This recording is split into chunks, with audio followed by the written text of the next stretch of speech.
મારી રજૂઆત એવી છે કે મેં આજથી 7-1 મહિના પહેલા પોલીસ ડિપાર્ટમેન્ટમાંથી મારું સ્વૈચ્છિક રાજીનામું મૂકેલું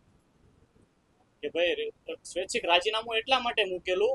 કે ખેડૂતો સાથે અત્યાચાર જે અન્યાય થાય છે ને નાના લોકોને જે ન્યાય નથી મળતો ને એમનો અવાજ બનવા માટે. પણ તેમ છતાં 7 મહિના આજે થઈ ગયા તેમ છતાં મારું રાજીનામું મંજૂર નથી થતું. એ બાબતે મેં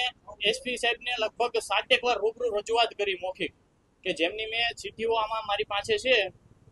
હરેક ચિઠ્ઠીમાં લખેલું છે કે મારું રાજીનામું મંજૂર કરવામાં આવે. તેમ છતાંય મારું રાજીનામું મંજૂર કરવામાં નથી આવતું,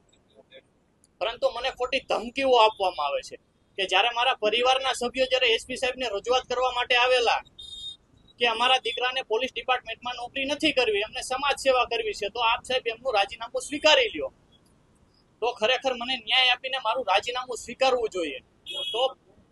મને ન્યાય આપવાને બદલે એસપી સાહેબ દ્વારા મને એવું કહેવામાં આવ્યું, મારા પરિવારને એવું કહેવામાં આવ્યું કે તમારા દીકરાને કયો ચૂપચાપ નોકરી કરે, જો નોકરી નહીં કરે ને ચૂપચાપ તો એમને ખોટા કેસ કરી અને લોકઅપમાં બેસાડી દેશું, એમની જિંદગી બરબાદ કરી નાખશું, એમનું કરિયર જ્યાં ચાલુ નહીં થાય ને એ પહેલા પૂરું કરી દેશું.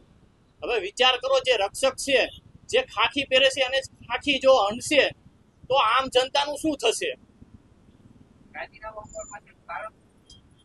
જે ખેડૂતો સાથે અત્યાચાર થાય છે, અન્યાય થાય છે, જે નાના લોકોને ખરેખર એમનો અવાજ દબાવવામાં આવે છે, એમને ન્યાય નથી મળતો, એમનો અવાજ બનવા માટે મને એમ કહેવાય કે આમ આદમી પાર્ટીની વિચારધારા ગમે છે, જે ભ્રષ્ટાચાર વિરુદ્ધ,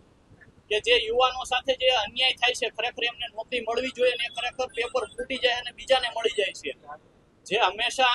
ખેડૂતો માટે અન્યાયને આંદોલન કરતા આવ્યા છે, એટલે હું એમની વિચારધારા સાથે જોઈન્ટ થવાનો છું.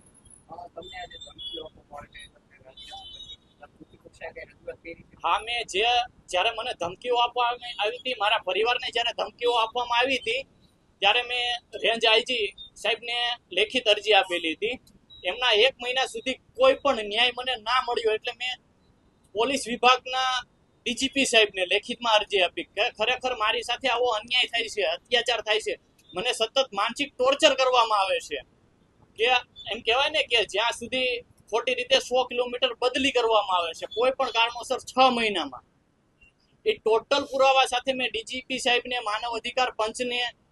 અને હોમ ડિપાર્ટમેન્ટમાં લેખિત અરજી આપેલી છે, પણ મને કોઈ પણ જગ્યાએથી ન્યાય નથી મળ્યો. એટલે આજે હું એમ કહેવાય ને કે સૌથી મોટી અદાલત જનતાની અદાલત છે, એટલે હું જનતાની સમક્ષ એમની અદાલતમાં મારો પ્રશ્ન લઈને આવ્યો છું. બસ ખરેખર મારો જે હક છે, ભારતના બંધારણ મુજબ અનુચ્છેદ 21 મુજબ ભારતના દરેક નાગરિકને જીવન જીવવાનો સ્વતંત્રતાથી અધિકાર છે, તો ખરેખર મને જીવન જીવવાનો અધિકાર છે, તો મારું રાજીનામું, મારે નોકરી નથી કરવી તો મારું રાજીનામું સ્વીકારમાં આવે, અને મારે સમાજ સેવા કરવી છે તો મને સમાજ સેવા કરવા દેવામાં આવે.